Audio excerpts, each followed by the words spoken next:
नमस्कार दोस्तों, मैं हूं राहुल और आप देख रहे हैं मिशन कंपटीशन। तो फ्रेंड्स, आप सभी जानते हैं 2021 बिहार दरोगा पीटी के लिए हमारा लगातार तैयारी चल रहा है। उससे रिलेटेड प्रैक्टिस सेट आ रहे हैं। हमने सबसे पहले एडुटोरिया वॉल्यूम 1 कंप्लीट करवाया है, फिर द प्लेटफॉर्म का वॉल्यूम 3 हमने कंप्लीट करवाया, उससे पहले वॉल्यूम 2 हमने कंप्लीट करवाया था और अब वॉल्यूम 2 लेके आपके सामने हाजिर है। इसका हमने टोटल 6 प्रैक्टिस सेट मैंने कंप्लीट करवा दिया है। नीचे सभी का लिंक डिस्क्रिप्शन में दे दिया गया है विथ प्लेलिस्ट, आप जाकर डायरेक्टली देख सकते हैं। आज का जो वीडियो होगा ये होगा प्रैक्टिस सेट नंबर 7 के ऊपर। चलिए ठीक है, बिना देरी के फटाफट से ये सेट स्टार्ट करते हैं। लेकिन उससे पहले मैं कट ऑफ बता दूं, इस प्रैक्टिस सेट का कट ऑफ जो है वो होगा 74 मार्क्स। ठीक है, तो जो पढ़ने वाले बच्चे हैं वो तो पढ़ते रहेंगे और जो नहीं पढ़ने वाले बच्चे हैं वो झुंझुना लेके रोते रहो कि भाई एग्जाम्स कैंसिल हो रखे हैं, जब एग्जाम का डेट आएगा दोबारा से हम पढ़ेंगे। तो जो भी पढ़ रहे हैं वही नौकरी लेंगे, जो चुपचाप बैठे रहेंगे, जो सोचेंगे दोबारा से डेट आएगा वो पढ़ेंगे भैया, वो तो फिर बैठे ही रह जाएंगे। चलिए बिना देरी के फटाफट से आज का जो वीडियो है स्टार्ट करते हैं। फर्स्ट क्वेश्चन मैं लेता हूँ।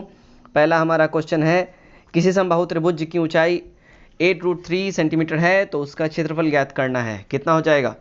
उसका जो क्षेत्रफल है देखिए 64√3 हो जाएगा सेंटीमीटर स्क्वायर। ठीक है, सी हमारा करेक्ट हो जाएगा। नेक्स्ट की ओर बढ़ते हैं। क्वेश्चन नंबर 2, क्या है क्वेश्चन नंबर 2? देखिए 13,590 रुपए को 3 भागों में इस प्रकार विभाजित किया गया कि पहला भाग तीसरे भाग का 2/3 है और दूसरे तथा तीसरे भाग का अनुपात 5:6 है। तो पहला भाग का मान ज्ञात करना है यहाँ पे। तो पहले भाग का जो मान है देखिए हो जाएगा 3,624 रुपया। डी हमारा यहाँ बिल्कुल ही सही हो जाएगा। ठीक है, कोई धनराशि साधारण ब्याज की दर से 4 वर्षों में 3 गुनी हो जाती है तो कितने वर्षों में यह धनराशि 5 गुनी हो जाएगी? तो देखिए ये जो धनराशि है याद रखें 8 वर्षों में हो जाएगी 5 गुनी। आप सभी मैथ्स का यहाँ पे आपको मैं आंसर बता रहा हूँ, आप सभी स्क्रीनशॉट लेते जाएं विथ आंसर के साथ क्वेश्चन का, और आप लोग जरूर डेफिनेटली खुद से बैठ कर सॉल्व करें। ठीक है, चलिए नेक्स्ट की ओर बढ़ते हैं। क्वेश्चन नंबर 4, एक व्यक्ति 2 मेजों को 960 रुपए की दर से बेचता है। पहली पर वह 60% लाभ प्राप्त करता है, दूसरी पे उसे 20% की हानि होती है। तो टोटल उसका लाभ या हानि परसेंट कितना हो जाएगा यहाँ ये बताना है। देखिए उसका लाभ या हानि अगर बात की जाए तो 80 रुपए की उसको हानि हो जाएगी। डी करेक्ट हो जाएगा। अगला देखते हैं क्वेश्चन नंबर 5, क्या है? एक नल किसी टंकी को 6 घंटे में भर देता है, परंतु टंकी में छेद होने के कारण 3 घंटे अधिक लगते हैं। तो भरी टंकी को खाली करने में यह छेद कितना समय लेगा? तो इसको भरी टंकी को खाली करने में ये जो छेद है ये 18 आवर्स का समय ले लेगा। ए हमारा एब्सोल्यूट करेक्ट हो जाएगा। चलिए आगे बढ़ते हैं क्वेश्चन नंबर 6 की ओर।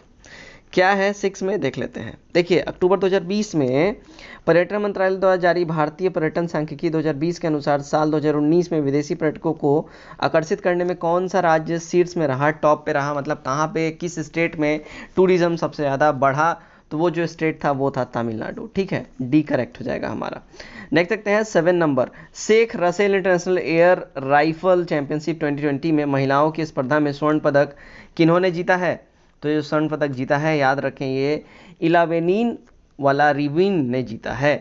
ये हमारा करेक्ट हो जाएगा। बांग्लादेश शूटिंग स्पोर्ट्स फेडरेशन द्वारा ये आयोजित किया जाता है Sheikh Russel international air rifle championship. ठीक है, और 2020 में महिलाओं की स्पर्धा में स्वर्ण पदक जो है ये भारतीय खिलाड़ी हैं इलावेनील वर्लिन ने ये जीता है। ठीक, चलिए नेक्स्ट की ओर हम बढ़ते हैं। नेक्स्ट हमारा है क्वेश्चन नंबर 8। अक्टूबर 2020 में शोभा नायडू का निधन हो गया। वह प्रसिद्ध नृत्यांगना थी। ठीक है, कौन से डांस फॉर्म का यहाँ ये बताना है। तो जो डांस फॉर्म में जो विख्यात नृत्यांगना थी वो थी कुचिपुड़ी में। सी हमारा करेक्ट हो जाएगा। ठीक है, ये पद्मश्री एवं संगीत नाटक अकादमी पुरस्कारों से ये सम्मानित थी शोभा नायडू जी। ठीक है, 9 नंबर देखते हैं। 13वें ब्रिक्स शिखर सम्मेलन में मेजबानी निम्न में से किस देश के द्वारा की जाएगी? तो इसकी जो मेजबानी है वो इंडिया के द्वारा की जाएगी। ठीक है, बी करेक्ट हो जाएगा। 2021 में इसका आयोजन होने वाला है 13वां ब्रिक्स शिखर सम्मेलन का, और इसका मेजबानी इंडिया के द्वारा किया जाएगा। ठीक है, और यह तीसरी बार होगा जब इंडिया जो है इसमें शामिल होने के बाद से ब्रिक्स की अध्यक्षता करेगा। ठीक है, ध्यान रखें पहला भारत जो है सबसे पहला बार 2012 में इसका अध्यक्षता किया था और फिर 2016 में इसका अध्यक्षता भारत कर चुका है। 10 नंबर देखते हैं। क्या है? अक्टूबर 2020 में किसके द्वारा सर्व पावर योजना की शुरुआत की गई? तो सर्व पावर योजना की शुरुआत की गई है ये डॉक्टर हर्षवर्धन के द्वारा की गई है। बी हमारा करेक्ट हो जाएगा। केंद्रीय विज्ञान और प्रौद्योगिकी मंत्री जो हैं डॉक्टर हर्षवर्धन, इन्होंने अक्टूबर 2020 में सर्व पावर यानी कि science and engineering research board promotion opportunities for women in exploratory research, ये पूरा इसका फुल फॉर्म है, इसी का इन्होंने शुभारंभ किया, इस योजना की शुरुआत किया, और इसका उद्देश्य जो है महिलाओं महिला जो शोधकर्ता हैं उनको उभारने में सहयोग के साथ साथ विज्ञान और इंजीनियरिंग के प्रमुख क्षेत्रों में इनको अनुसंधान और विकास गतिविधियों में भी बढ़ावा दिया जाए। ठीक है। 11 निम्नलिखित में से कौन सा जोवियन ग्रह नहीं है? तो जोवियन ग्रह जो नहीं है वो है मंगल, ए करेक्ट हो जाएगा। अगला देखते हैं क्वेश्चन नंबर 12, बिग बैंग की घटना कितने वर्ष पहले हुई थी? तो ये घटना जो है याद रखें 13.7 करोड़ वर्ष पहले हुआ था, ये सी हमारा करेक्ट हो जाएगा। ठीक है, सॉरी 13.7 अरब वर्ष, नॉट करोड़, अरब वर्ष। यहाँ पे दोनों सिमिलर आंकड़े हैं तो यहाँ मैं थोड़ा सा गलत ऑप्शन में मैंने टिक मार दिया। ठीक है, तो 13.7 अरब वर्ष हो जाएगा। ठीक है, नॉट करोड़, ध्यान रखें 13.7 अरब वर्ष पहले ये घटना घटित हुई थी। 13 नंबर देखते हैं, कोयला निम्न में से किस प्रकार की शैल का उदाहरण है, एग्जाम्पल है? तो ये जो है याद रखें अवसादी शैल का उदाहरण है, ऑप्शन नंबर बी करेक्ट हो जाएगा।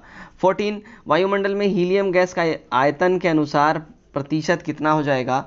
तो वायुमंडल में जो हीलियम गैस का आयतन के हिसाब से अगर परसेंटेज की बात करें तो वो है 0.0005%, सी हमारा यहाँ हो जाएगा। ठीक है, वायुमंडल में विभिन्न गैस पाए जाते हैं। ठीक है, और उसके अनुसार देखिए नाइट्रोजन जो है वायुमंडल में 78.8% पाया जाता है, ऑक्सीजन का जो मात्रा होता है वो 20.9% होता है। ठीक है, और आर्गन की मात्रा जो है वो 0.93% होता है। कार्बन की बात करें तो 0.03% होता है। नियॉन इसमें 0.0018% होता है। हीलियम 0.0005 हो जाता है, और ओजोन की बात करें तो 0.00006 हो जाएगा, और हाइड्रोजन की बात करें तो ये 0.00005 हो जाएगा। ठीक है, तो ये जो हमारा हीलियम की आंकड़ा है 0.0005, ये एब्सोल्यूट करेक्ट हो जाएगा। अगले की ओर बढ़ते हैं। 5 सारगैसो सागर किस महासागर का भाग है? सारगैसो सागर जो है ये किस महासागर का भाग है? तो ये याद रखें ये अटलांटिक महासागर का भाग है, डी करेक्ट हो जाएगा। 16 नंबर, अंडमान और निकोबार को कौन सा जल क्षेत्र अलग करता है, इसको डिवाइड करता है? तो ये जो है ध्यान रखें अंडमान और निकोबार को जो है ना 10 डिग्री चैनल, ठीक है 10 डिग्री चैनल जो है यही इसको अलग करता है, तो यहाँ ऑप्शन में है ही नहीं, तो डी हमारा यहाँ करेक्ट हो जाएगा। नेक्स्ट की ओर बढ़ते हैं। 17 नंबर, कश्मीर घाटी निम्नलिखित में से किन दो पर्वत श्रेणियों के बीच में अवस्थित है या स्थित है? जो बोल रहे हैं तो ये जो है देखिए बृहद हिमालय एवं पीर पंजाल के बीच में अवस्थित है। ठीक। 18 निम्नलिखित में से कौन सी नदी ज्वारंदमुख का निर्माण करती है? तो ज्वारंदमुख का जो निर्माण करती है वो करती है नर्मदा नदी, डी करेक्ट हो जाएगा। 90 नंबर देखते हैं, इंद्रावती किस नदी की सहायक नदी है? तो इंद्रावती जो है याद रखें गोदावरी की सहायक नदी है, सी करेक्ट हो जाएगा। 20 नंबर देखते हैं, पंपा सरोवर निम्नलिखित में से किस राज्य में ये स्थित है? तो ये जो है कर्नाटका में स्थित है, बी हमारा करेक्ट हो जाएगा। 21 पोचमबाद परियोजना किस नदी पर ये स्थापित की गई है? पोचमबाद परियोजना तो ये जो स्थापित की गई है गोदावरी पर स्थापित की गई है, डी हमारा बिल्कुल ही यहाँ पे सही हो जाएगा। अगला देखते हैं 22 नंबर, भारत में टीन का अधिकांश उत्पादन किस राज्य में होता है? तो भारत में टीन का जो अधिकांश उत्पादन है अगर इसकी हम बात करें तो ये छत्तीसगढ़ में होता है, सी हमारा बिल्कुल ही सही हो जाएगा। ठीक है, देखते हैं क्वेश्चन नंबर 23, भारत का मैनचेस्टर कहा जाता है, किसे भारत का मैनचेस्टर कहा जाता है? तो याद रखें और ये बहुत बार पूछा चुका है, भारत का मैनचेस्टर जो है अहमदाबाद को कहा जाता है, बी हमारा एब्सोल्यूट करेक्ट हो जाएगा। ठीक है, सूती वस्त्र उद्योग का प्रमुख केंद्र ये है अहमदाबाद, और इसी के कारण अहमदाबाद को भारत का मैनचेस्टर कहा जाता है। ठीक है, इससे पहले का बोस्टन भी कहा जाता था, इससे जो है पूर्व का बोस्टन भी इसको कहा जाता है। ठीक है, मैनचेस्टर जो है ग्रेट ब्रिटेन एवं बोस्टन जो है यूएसए, यानी कि ये दोनों जगह जो है विश्व में सूती वस्त्र उद्योग के प्रमुख केंद्र हैं, इसलिए इसको ये फेमस है, ये जाने जाते हैं अपने नामों से। वैसे ही कोयम्बटूर को दक्षिण भारत का मैनचेस्टर कहा जाता है। ठीक है, दक्षिण भारत का बात करें तो कोयम्बटूर हो जाएगा दक्षिण भारत की बात करें तो, और भारत की जब हम बात करेंगे तो अहमदाबाद हो जाएगा भारत का मैनचेस्टर। ठीक। 24 देखते हैं, निम्नलिखित भारतीय राज्य में किस राज्य की सीमा जो है भूटान से नहीं लगती है? तो भूटान से जो नहीं लगती है याद रखें, यहाँ देखिए भूटान से नहीं लगती है किसकी सीमा? ठीक है, तो 4 भारतीय राज्य जो है ना सिक्किम, पश्चिम बंगाल, असम एवं अरुणाचल प्रदेश, इसकी सीमा भूटान से लगती है। ठीक है, तो यहाँ डी हमारा यहाँ हो जाएगा करेक्ट। ठीक है, क्योंकि अरुणाचल प्रदेश भी हो गया, असम भी हो गया और पश्चिम बंगाल भी हो गया, इनकी सारी की सीमाएं तो लगती हैं, तो डी ही होगा, क्योंकि उपयुक्त में से कोई भी नहीं, तो हमारा डी करेक्ट आंसर हो जाएगा। 25 नंबर देखते हैं क्या है, महावीर ने अपना उपदेश किस भाषा में दिया था? तो महावीर ने अपना उपदेश जो है प्राकृत भाषा में दिया था, बी करेक्ट हो जाएगा। 26 द्वितीय बौद्ध संगति किसके शासनकाल में आयोजित की गई थी? तो द्वितीय बौद्ध संगति जो है याद रखें कालाशोक के शासनकाल में की गई थी। कब की गई थी? तो ये की गई थी 383 ईसा पूर्व में, ठीक है, कालाशोक के शासनकाल में वैशाली में आयोजित हुआ था। 27 नंबर देखते हैं क्या है, शुंग शासकों ने अपनी राजधानी कहाँ स्थापित की थी? तो शुंग शासकों ने अपनी राजधानी विदिशा में स्थापित की थी, बी हमारा करेक्ट हो जाएगा। अगला देखते हैं 28 चौदी वंश का संस्थापक कौन था? देखिए चौदी वंश का संस्थापक की अगर हम बात करें तो वो था महामेघवाहन, ठीक है, बी यहाँ हमारा बिल्कुल ही करेक्ट हो जाएगा। कलिंग के चौदी वंश का संस्थापक महामेघवाहन था और खारवेल इस वंश का महानतम शासक था। याद रखें वासुदेव कण्व और कण्व वंश का एवं सिमुक जो है सातवाहन वंश के ये लोग संस्थापक थे, ठीक है।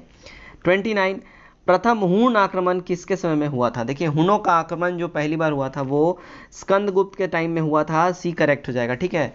भीतरी स्तंभ लेख से ये पता चलता है कि स्कंदगुप्त के समय में जो है ना पहली बार हुनों ने आक्रमण किया था, और जूनागढ़ अभिलेख से ये पता चलता है कि स्कंदगुप्त ने हुनों के आक्रमण को विफल कर दिया था। 30 देखते हैं महमूद गजनवी ने सोमनाथ मंदिर पर कब आक्रमण किया था? तो महमूद गजनवी जो है इसने सोमनाथ मंदिर पे 1025 ईस्वी में इसने आक्रमण किया था, ठीक है। उसमें भीमदेव काठियावाड़ का शासक था और वह बिना युद्ध के ही भाग गया था मोहम्मद गजनवी के जो इसने आक्रमण किया था उससे डर के, ठीक है। गजनवी के द्वारा मंदिर को नष्ट कर दिया गया एवं लूटा गया। याद रखें गजनवी ने टोटल 17 बार सोमनाथ मंदिर पे आक्रमण किया है, यानी भारत पे भी आप बोल सकते हो 17 बार इसने लूटपाट भारत में आके मचाई है। और इसका मंशा कभी भी मुस्लिम इस्लाम धर्म की स्थापना या मुस्लिम धर्म की स्थापना करना नहीं था या अपने साम्राज्य का विस्तार नहीं था, इसका सिर्फ और सिर्फ जो मंसूबा था वो था लूटपाट, दैट्स इट, और कुछ भी नहीं। 31 देखते हैं अजमेर में 2.5 दिन का झोपड़ा मस्जिद का निर्माण किसने करवाया? तो ये जो 2.5 दिन का झोपड़ा मस्जिद जो है ये कुतुबुद्दीन ऐबक ने करवाया था, बी हमारा बिल्कुल सही हो जाएगा। 32 नंबर देख लेते हैं इब्न बतूता किसके काल में भारत ये आया था? तो इब्न बतूता जो है मोहम्मद बिन तुगलक के शासनकाल में भारत आया था, यानी MBT के शासनकाल में ये भारत आया था, बी हमारा करेक्ट हो जाएगा। कब आया था? तो 1333 ईस्वी में ये भारत आया था, ठीक है। वह कहाँ का निवासी था? तो मोरक्को का निवासी था, ये बहुत बार पूछा जाता है। याद रखें मोहम्मद बिन तुगलक ने उसे दिल्ली का काजी नियुक्त किया था और इब्न बतूता ने रहला नामक पुस्तक की रचना करी है। 33 सरहिंद का युद्ध कब हुआ था? तो सरहिंद का युद्ध जो है 1555 ईस्वी में हुआ था, डी हमारा एब्सोल्यूट करेक्ट हो जाएगा। 34 देखते हैं पंचतंत्र का अनवार ए सुहेला नामक से फारसी भाषा में अनुवाद किसने किया था? तो ये जो अनुवाद किया है ये किया है हुसैन इब्न अली वैज ने, ए करेक्ट हो जाएगा, ठीक है। 35 निम्नलिखित में से किसे मुगल बादशाह द्वारा निज़ामुल मुल्क की उपाधि प्रदान की गई? तो निज़ामुल मुल्क की जो उपाधि है ये प्रदान की गई थी चिनकुलिच खान के द्वारा, बी करेक्ट हो जाएगा। मुगल बादशाह मोहम्मद शाह के द्वारा चिनकुलिच खान को निज़ामुल मुल्क की उपाधि प्रदान की गई थी। मोहम्मद शाह जो है ये 1722 में उसे दक्कन की सूबेदारी उसने सौंपी थी और 1724 में उसने स्वतंत्र हैदराबाद राज्य की स्थापना कर ली थी चिनकुलिच खान ने। आगे बढ़ते हैं क्वेश्चन नंबर 36 देखते हैं स्थायी बंदोबस्त व्यवस्था किस वर्ष ये लागू किया गया था? तो देखिए स्थायी बंदोबस्त जो व्यवस्था ये लागू किया गया था 1793 में, डी हमारा करेक्ट हो जाएगा, ठीक है। 37 नंबर देखते हैं सार्वजनिक समाज स्थापना किनके द्वारा की गई थी? तो सार्वजनिक समाज स्थापना जो है महादेव गोविंद रनाडे के द्वारा की गई थी, ये हमारा करेक्ट हो जाएगा। कब हुआ था? तो 1871 में इसकी स्थापना की गई थी, ठीक है।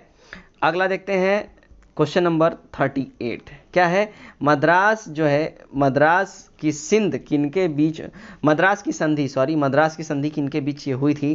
तो मद्रास की संधि जो है अंग्रेज एवं हैदर अली के बीच में हुई थी, ये करेक्ट हो जाएगा।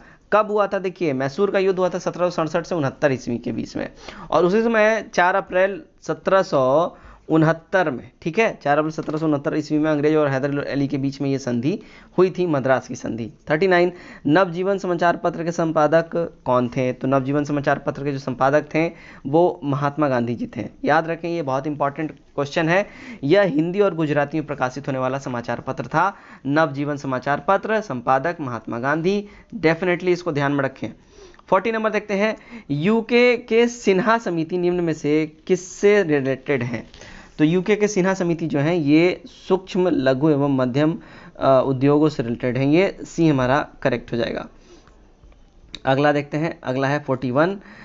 कागजी मुद्रा या कृत्रिम मुद्रा यानी आर्टिफिशियल मनी क्या है ये? तो ये जो है ये इसको SDR बोलते हैं, यानी कि विशेष आहरण अधिकार, यानी इंग्लिश में अगर बोले तो स्पेशल ड्राइंग राइट्स। ठीक है, सी हमारा करेक्ट हो जाएगा, विशेष आहरण अधिकार या SDR शॉर्ट में लिखते हैं और इसका फुल फॉर्म हो जाएगा स्पेशल ड्राइंग राइट्स। ठीक है, आर हो जाएगा, SDS मैंने कर दिया था। ठीक है, तो SDR इसको बोलते हैं शॉर्ट में। ठीक, 42 देख लेते हैं। केंद्रीय बजट में पूंजीगत प्राप्तियों के अंतर्गत निम्न में से कौन सी शामिल नहीं होती है? तो इसमें जो शामिल नहीं होता है वो है निवेश, ए करेक्ट हो जाएगा। ठीक है, 43 देखते हैं। राजकोषीय घाटा क्या है? देखिए, राजकोषीय घाटा की अगर हम बात करें तो ये है बजटरी घाटा प्लस उधार एवं अन्य देयताएं। ठीक है, सी करेक्ट हो जाएगा। 44 देखते हैं। जब कोई देश अपनी मुद्रा का अवमूल्यन करता है तो इसका प्रभाव क्या होता है? तो इसका प्रभाव जो है, याद रखें, इसका प्रभाव क्या हो जाएगा? तो इसका प्रभाव जो है निर्यात सस्ता होगा और आयात महंगा हो जाएगा जब कोई भी देश अपना मुद्रा का अवमूल्यन करेगा तो। ठीक है, सॉरी। 45 देखते हैं। आज़ादी के बाद से अब तक कितनी बार भारतीय रुपए का अवमूल्यन यानी डिवैल्यूएशन किया गया है? तो आज़ादी के बाद से अब तक टोटल याद रखें 3 बारी इसका डिवैल्यूएशन हुआ है। ठीक है, स्वतंत्रता के बाद से अब तक टोटल कितनी बार? 3 बारी हुआ है। पहला बार हुआ था देखिए 1949 में हुआ था, दूसरी बार हुआ था 1966 में हुआ था, तीसरी बार की बात करें तो वो हुआ था 1991 में। तो ये 3 बारी हुआ है मुद्रा का अवमूल्यन भारत में आज़ादी के बाद से। 46 देखते हैं क्या है? विदेशी मुद्रा भंडार यानी फॉरेन एक्सचेंज रिजर्व्स के अंतर्गत शामिल होते हैं। क्या शामिल होते हैं इसके अंतर्गत? तो ये याद रखें, इसके अंतर्गत जो शामिल होते हैं वो विशेष आहरण अधिकार यानी SDR यानी स्पेशल ड्राइंग राइट्स, उसका दूसरा होता है IMF के पास रिजर्व कोष, उसके बाद स्वर्ण भंडार, उसके बाद विदेशी परिसंपत्तियां। ठीक है, तो टोटल जो हमारा हो जाएगा ऑप्शन नंबर डी करेक्ट हो जाएगा। ये चारों के चारों जो हैं फॉरेन एक्सचेंज रिजर्व्स के अंतर्गत ये आते हैं। ठीक है, चलिए अगला देखते हैं 47। डॉक्टर राजेंद्र प्रसाद संविधान सभा के निम्न में से किस समिति के अध्यक्ष थे? तो डॉक्टर राजेंद्र प्रसाद जो थे, देखिए ये प्रक्रिया नियम समिति के अध्यक्ष थे, संचालन समिति के अध्यक्ष थे और वित्त एवं कर्मचारी समिति के अध्यक्ष थे, यानी डी हमारा करेक्ट हो जाएगा। सभी के अध्यक्ष थे, डी हमारा एब्सोल्यूट करेक्ट हो जाएगा। आगे बढ़ते हैं, 48 नंबर देखते हैं। संसदीय शासन प्रणाली के प्रमुख विशेषता क्या है? तो इस प्रणाली की जो प्रमुख विशेषता की अगर हम बात करें तो याद रखें दोहरी कार्यपालिका और विधायिका एवं कार्यपालिका के मध्य सामंजस्यपूर्ण संबंध। तो यहाँ दूसरा और तीसरा करेक्ट हो जाएगा, यानी कि सी हमारा एब्सोल्यूट करेक्ट हो जाएगा ऑप्शन। ठीक है, 49 देखते हैं। निम्न में से कौन सा कथन मूल अधिकारों के संबंध में सही नहीं है? मूल अधिकारों के संबंध में यहाँ कौन सा कथन सही नहीं है? तो देखिए, ये असीमित नहीं है, ठीक बात है, ये अस्थाई नहीं है, ठीक बात है, और ये वाद योग होते हैं, ये भी ठीक बात है। तो यहाँ जो है सही नहीं की बात करें तो उपयुक्त में से कोई भी नहीं हो जाएगा, डी हमारा करेक्ट हो जाएगा, क्योंकि यहाँ सारे ऑप्शन सही है। मूल अधिकार असीमित नहीं है, ठीक है। राज उन पर युक्ति युक्त प्रतिबंध लगा सकता है, यह अस्थाई नहीं है, ये भी ठीक बात है। संसद इनमें कटौती कर सकती है या बढ़ा घटा सकती है, जो भी है, ठीक है। ये वाद योग होते हैं, इनके ऊपर डिस्कशन हो सकता है, ये भी बिल्कुल सही बात है। मूल अधिकार के उल्लंघन की स्थिति में व्यक्ति अदालत जा सकता है। तो ये तीनों के तीनों जो हैं बातें बिल्कुल सही हैं हमारे संविधान से रिलेटेड। 50 नंबर देखते हैं। एक अनुच्छेद जिसके बिना संविधान अर्थविहीन है, यह संविधान की आत्मा और हृदय है। BR अम्बेडकर का यह कथन किस अनुच्छेद से रिलेटेड है? तो वो जो अनुच्छेद है, ध्यान रखें, आर्टिकल सी है, ऑप्शन नंबर 32, जिसके अंतर्गत हमें ये पावर मिलता है कि हम अपने जो फंडामेंटल राइट्स यानी मूल अधिकार है उसके उल्लंघन के अगेंस्ट हम जा सकते हैं सुप्रीम कोर्ट में, यानी कोर्ट में हम याचिका दायर कर सकते हैं। BR अम्बेडकर का उपयुक्त कथन जो आर्टिकल 32 से रिलेटेड है, ठीक है, जिसे संविधान का उपचार के अधिकार का उल्लेख इसमें किया गया है। 51 नंबर देखते हैं। लोकसभा और राज्यसभा की संयुक्त बैठक बुला सकता है कौन? तो ये जो बैठक बुला सकता है, याद रखें, राष्ट्रपति भाई साहब बुला सकते हैं, बी करेक्ट हो जाएगा। देखते हैं 52 नंबर। भारतीय संविधान के किस अनुच्छेद के अंतर्गत महान्यायवादी की नियुक्ति यहाँ पे की जाती है? तो महान्यायवादी की जो नियुक्ति है, ये याद रखें, आर्टिकल ए यानी कि आर्टिकल ऑप्शन नंबर ए यानी कि आर्टिकल 76 के जो अनुसार इसकी नियुक्ति की जाती है। 53, लोकसभा में केंद्र शासित क्षेत्रों का सर्वाधिक प्रतिनिधित्व हो सकता है कितना? तो मैक्सिमम इसका जो है, देखिए, सर्वाधिक प्रतिनिधित्व 20 हो सकता है, ए हमारा करेक्ट हो जाएगा। लोकसभा के सदस्यों की संख्या अधिकतम 552 हो सकती है, ठीक है, और राज्यों से अधिकतम 530 सदस्य तथा केंद्र शासित क्षेत्रों से मैक्सिमम 20 ही सदस्य आ सकते हैं। तो ध्यान रखें, केंद्र शासित प्रदेश की बात हो रही है, यानी कि यूटी यानी कि यूनियन टेरिटरीज की बात हो रही है, तो इससे मैक्सिमम 20 ही आ सकते हैं, और राज्यों से 530। ठीक, चलिए अब देखते हैं नंबर 54। राज्यसभा का सदस्य होने के लिए न्यूनतम आयु होनी चाहिए कितनी भाई? तो जो न्यूनतम आयु की क्राइटेरिया है वो याद रखें, वो है 30 वर्षों का, बी करेक्ट हो जाएगा, ठीक है, और लोकसभा के लिए 25 वर्षों का। ठीक, चलिए 55 नंबर देखते हैं। भारत की संचित निधि से धन निकालने के लिए निम्न में से किसका अनुमोदन अनिवार्य है? तो जो अनुमोदन अनिवार्य अगर उसकी हम बात करें तो वो है संसद का, डी हमारा करेक्ट हो जाएगा। 56 नंबर देखते हैं। संसद की लोक लेखा समिति के अध्यक्ष की नियुक्ति करता है कौन? तो इसकी अध्यक्ष की जो नियुक्ति है वो करता है लोकसभा अध्यक्ष, ए करेक्ट हो जाएगा। 57, चिराग शेट्टी निम्नलिखित से किस खेल से रिलेटेड है? तो चिराग शेट्टी जो है वो बैडमिंटन से रिलेटेड है, ये हमारा बिल्कुल ही सही हो जाएगा। 58 नंबर देखते हैं। भारतीय दूर संचार नियामक प्राधिकरण के वर्तमान अध्यक्ष कौन है? तो इसके जो वर्तमान अध्यक्ष हैं और उसकी हम बात करें तो वो है पीडी वाघेल, ठीक है, सी करेक्ट हो जाएगा। 59 नंबर, किस राज्य के काजी नींबू को जीआई टैग प्रदान किया गया है? तो जीआई टैग जो काजी नींबू को जो प्रदान किया गया है वो है असम का, सी करेक्ट हो जाएगा। ठीक, 60 नंबर देखते हैं। हाल ही में आसन संरक्षण रिजर्व को रामसर स्थल घोषित किया गया है, यह किस राज्य में स्थित है? तो ये जो है उत्तराखंड में है, बी करेक्ट हो जाएगा, आसन संरक्षण रिजर्व। ठीक, 61 नंबर, संयुक्त राष्ट्र महासभा के 75वें सत्र के अध्यक्ष कौन थे? तो 75वें सत्र के अध्यक्ष की बात करें तो वो थे वोल्कन वोज्जर, सी एब्सोल्यूट करेक्ट हो जाएगा। अगला देखते हैं 62 नंबर, अगस्त 2020 में ड्रैगन फ्लाई फेस्टिवल कहाँ ये मनाया गया? तो ड्रैगन फ्लाई फेस्टिवल जो है ये केरल में मनाया गया था, बी करेक्ट हो जाएगा। ठीक है, चलिए अगला देखते हैं। अगला है हमारा 63, विश्व आर्थिक मंच द्वारा जारी वैश्विक ऊर्जा संक्रमण सूचकांक 2020 में भारत को कौन सा स्थान यहाँ प्राप्त हुआ है? तो इंडिया को जो रैंक प्राप्त हुई है वो है 74वां, सी हमारा बिल्कुल ही करेक्ट हो जाएगा। ठीक है, तो विश्व आर्थिक मंच द्वारा ये वैश्विक ऊर्जा संक्रमण सूचकांक जारी किया जाता है, भारत को 74वां स्थान यहाँ मिला और स्वीडन को इसी लिस्ट में फर्स्ट रैंक मिला है। ठीक है, 64, पब्लिक अफेयर्स इंडेक्स 2020 में बड़े राज्यों में प्रथम स्थान प्राप्त किया है किन्होंने? तो प्रथम स्थान जो प्राप्त किया है वो केरल ने प्राप्त किया है, बी एब्सोल्यूट करेक्ट हो जाएगा। 65 नंबर देखते हैं। ग्लोबल वैक्सीन समिट 2020 में जो है निम्न में से किस देश में ये आयोजित किया गया था? तो ये जो आयोजित किया गया था ये ब्रिटेन में आयोजित किया गया था, बी करेक्ट हो जाएगा। ठीक है, 66 नंबर देखते हैं। किस खिलाड़ी को world games athlete of the year award 2020 सम्मानित किया गया है? तो ये जो सम्मानित किया गया है रानी रामपाल को किया गया है, सी हमारा यहाँ करेक्ट हो जाएगा। 67, जेसीबी साहित्य पुरस्कार 2020 के विजेता कौन है? तो जेसीबी साहित्य पुरस्कार 2020 के विजेता हैं वो हैं एस हरीश, बी हमारा बिल्कुल सही हो जाएगा। 68 नंबर देखते हैं।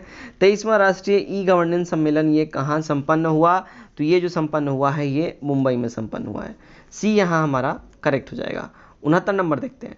वर्ष 2020 में टाइलर पुरस्कार निम्नलिखित में से किसे प्रदान किया गया? तो ये जो पुरस्कार है, ध्यान रखें, ये जो पुरस्कार है ये जो प्रदान किया गया है वो पवन सुखदेव को प्रदान किया गया है, सी करेक्ट हो जाएगा। 70 नंबर, कोविड-19 को महामारी घोषित करने वाला पहला राज्य कौन था? तो पहला जो राज्य था वो था हरियाणा, बी हमारा करेक्ट हो जाएगा। ठीक है, हरियाणा कोविड-19 को महामारी घोषित करने वाला पहला राज्य था। राजस्थान कोविड-19 के कारण लॉकडाउन की घोषणा करने वाला पहला राज्य था। तो ये दोनों में कंफ्यूज नहीं होना है।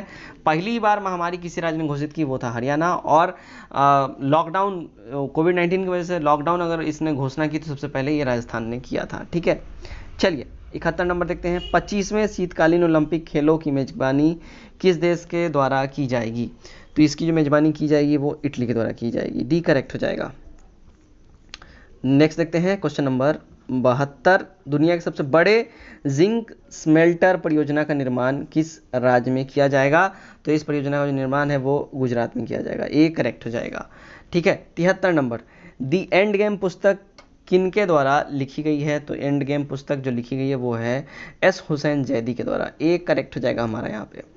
भारत सरकार ने किस वर्ष तक डिजिटल रेडियो लॉन्च करने का लक्ष्य रखा है? तो डिजिटल रेडियो जो है भारत सरकार लॉन्च करेगी 2024 तक, बी हमारा करेक्ट हो जाएगा बिल्कुल ही। ठीक है, 75 नंबर, किस वरिष्ठ वैज्ञानिक को डीआरडीओ के scientist of the year award से सम्मानित किया गया है? तो ये जो वरिष्ठ वैज्ञानिक हैं वो हैं हेमंत पांडे। बी हमारा बिल्कुल सही हो जाएगा।